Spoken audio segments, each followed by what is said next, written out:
Hello there. So today we're going to be talking about loops or repetition or repeating statements in Python. So let's jump right into it. Let's do this with some hands-on coding. I think that's the best way to learn. So we are going to start by um, launching idle, which is the editor, and we'll be using some other tools, but right now we're going to use this one. It's just the simplest way because it comes as part of Python's distribution. So as always, we're going to do some loops. Just put a comment in there and then print something like loop demo. I really do recommend that the best way for you to learn programming is to try things out. So we're going to talk about the two different types of loops that there are in Python. There's what's called a for loop and what's called a while loop. Now both of these loops allow you to repeat a certain code statement a certain number of times. The while loop is designed to be in situations where you don't know ahead of time how many times you're going to be going through something. The for loop will also do that, but it's really designed to iterate through a list or count a certain number of items. So rather than talking about this a lot, let's just jump right into it. So we're going to do a for loop with, so let's just do for loop. And a for loop syntax looks like this in Python. We have for, and there's a couple of different ways to do this, and I'm going to just do, I'm going to do it like this.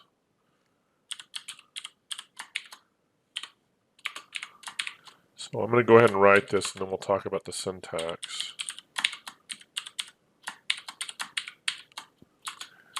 Okay, so 2 lines of code. So let's explain what's going on here. Basically what this is saying is we're going to go through this loop a certain number of times, and that number of times is defined by this statement here, the range.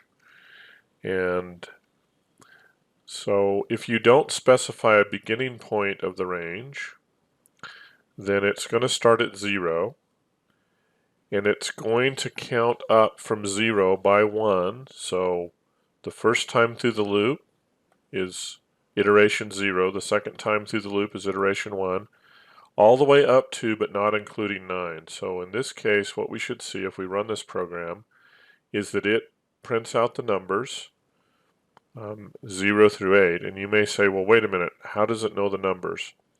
So whatever variable you put here, and you need to be careful about this, you need to keep your loop variables separate from other variables that you may use. And in a for loop, you really should not be changing the value of this variable.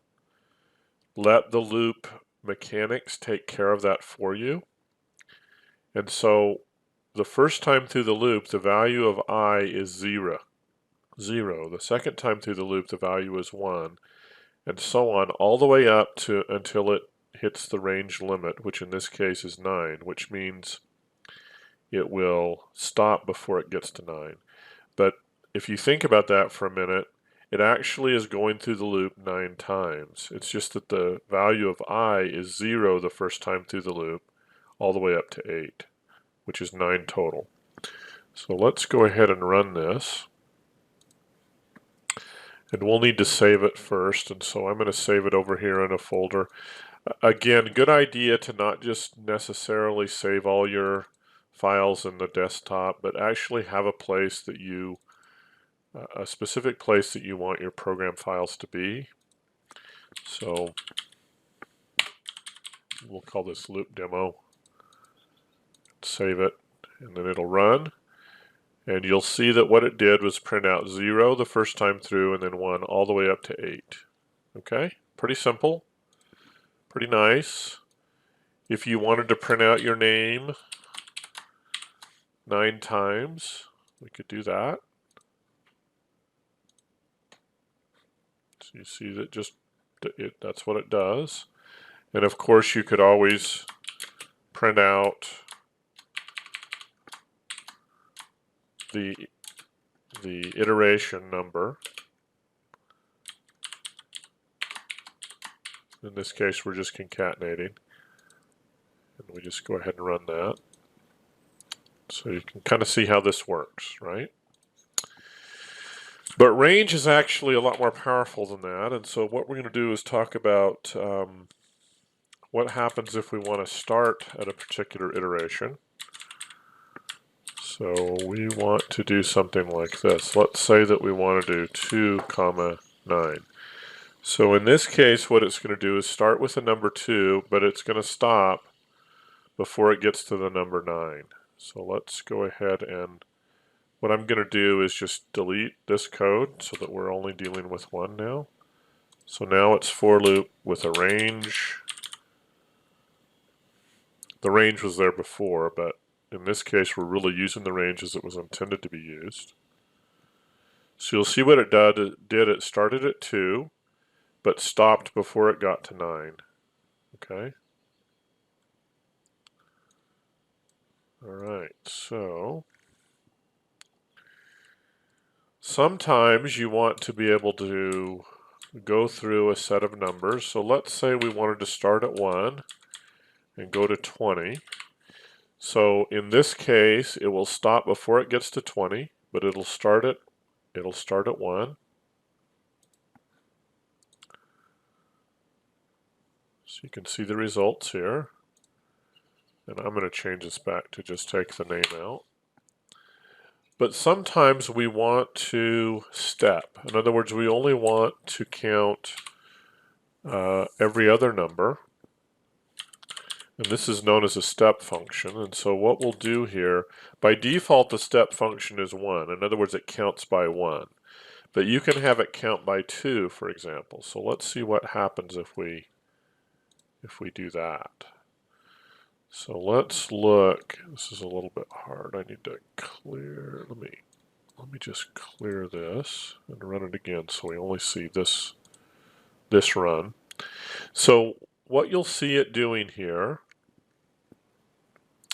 is in the code we told it to start at the number 1, and so what it does is it adds 2 to each time through the loop. So the first time through the loop it's 1.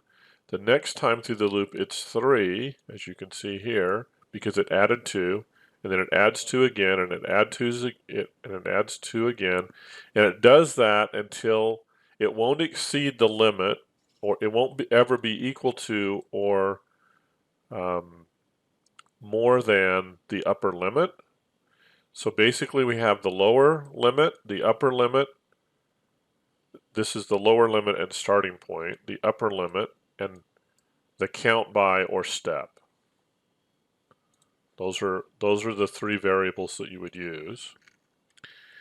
Now sometimes you want to count down, so maybe we wanted to count down from 10 to 0 with a -1. Now this is a little interesting how this works, so watch what happens if I do this.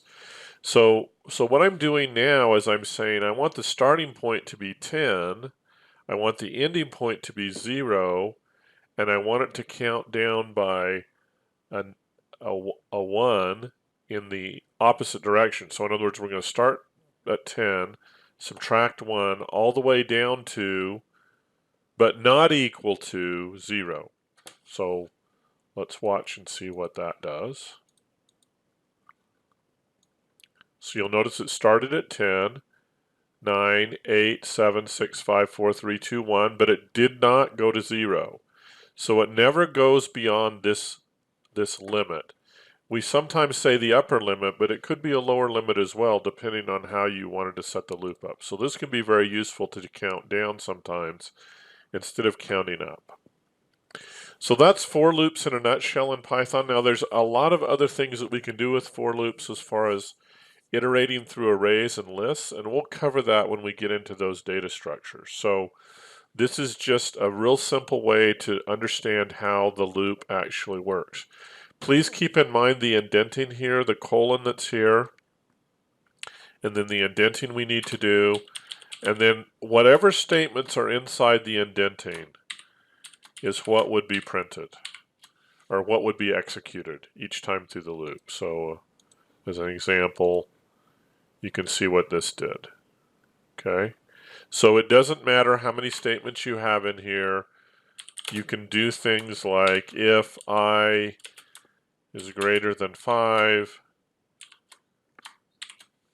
So we're now combining a lot of the concepts that we've learned in the previous videos. So if I is greater than 5, then print John, otherwise don't. And let's close this and run.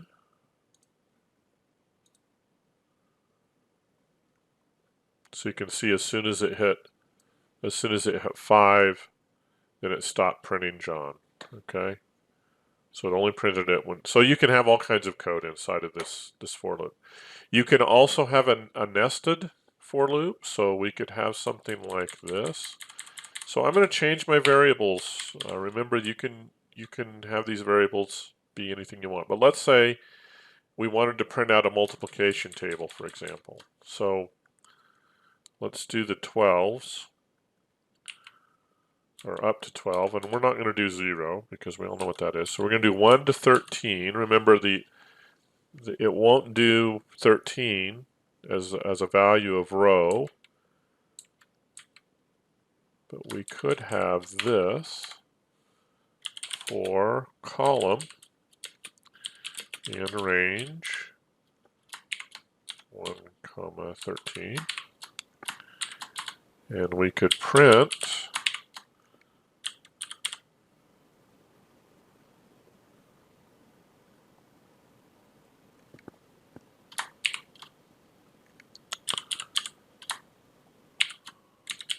so we're having it do all the multiplication tables, or the multiplication tables between 1 and 12.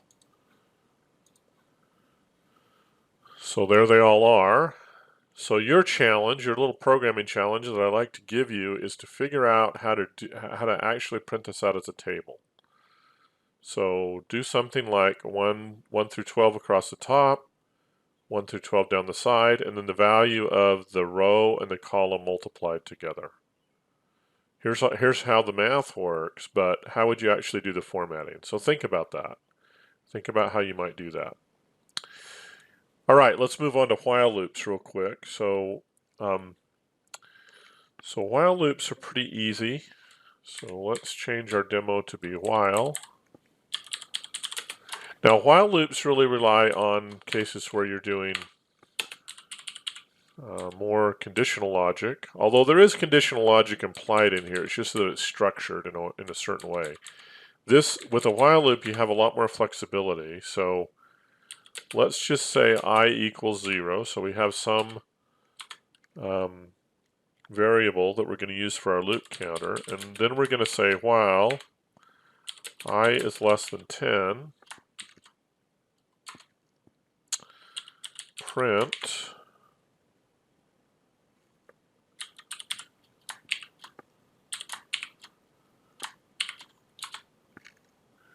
and then we're going to do this. And now let's talk about this code, what it's actually doing. So this does a test, a conditional test, just like an if statement. So what it's looking for is true or false. And the statements inside the loop will continue to be executed as long as this condition is true. So with I equals 0 to start with, or I assigned the value of 0, is the value of I less than 10? Well, the first time through the loop, that is a true statement. So it will go ahead and drop into these and do all the statements inside the while loop. Now, unlike the for loop where we said don't change the value of the variable, while loops can be anything. They're conditional. So we're setting up a variable that looks like the loop counter that we had in the for loop, but in the while loop, we do want to change that value, because if we don't, and I'll show you here in just a minute what happens if we don't, it will just go forever. We'll have an infinite loop. And sometimes you want that, but most of the time you do not. So this is going to print the value of I, and then it's going to add 1 to the value of I. This is some new syntax that maybe you're not familiar with in Python, but this is what we would call an incrementer. In other languages, you might see it like this, like I++ or plus I. So what this does is it just takes the value of I, adds 1 to it, and stores it back in I. That's all it does. It's also the same thing as saying I equals I plus 1. And again, in other languages, I++, that's not the syntax we use in Python. But these two statements are the same. So let's go ahead and see what happens when we run this.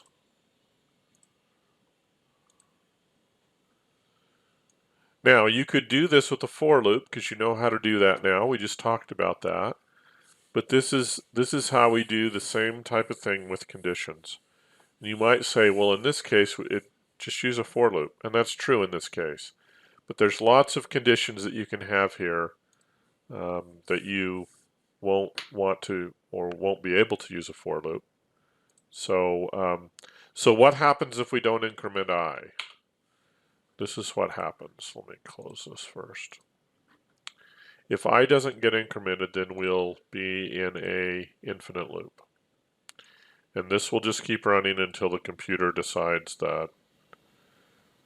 This will probably just run forever until the computer's turned off in this case.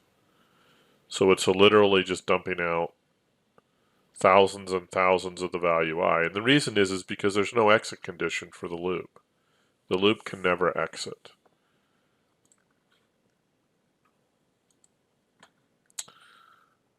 So again, you could change I. You could even have the user enter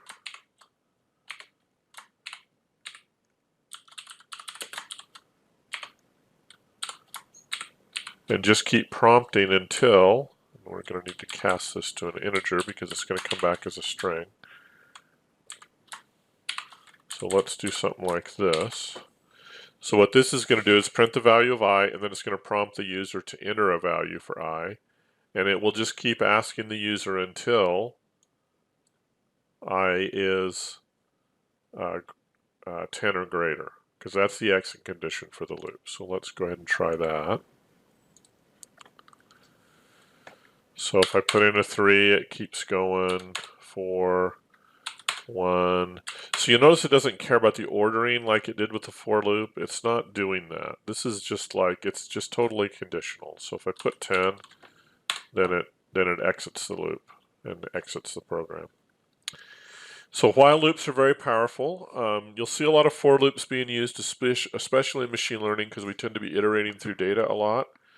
So that's a really brief introduction to Python Python looping and iteration. So we've covered basically everything of the basics of programming in Python except for functions. And so we're going to be doing that next, and then after that video we'll be jumping into some machine learning examples because we've now kind of done some basic work. And we'll continue to learn more about Python as we go, but I wanted to give you just the basics before we jump into that. So thanks for watching.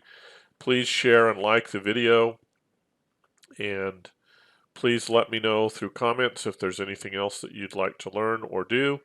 I'd be happy to demo it. So thanks.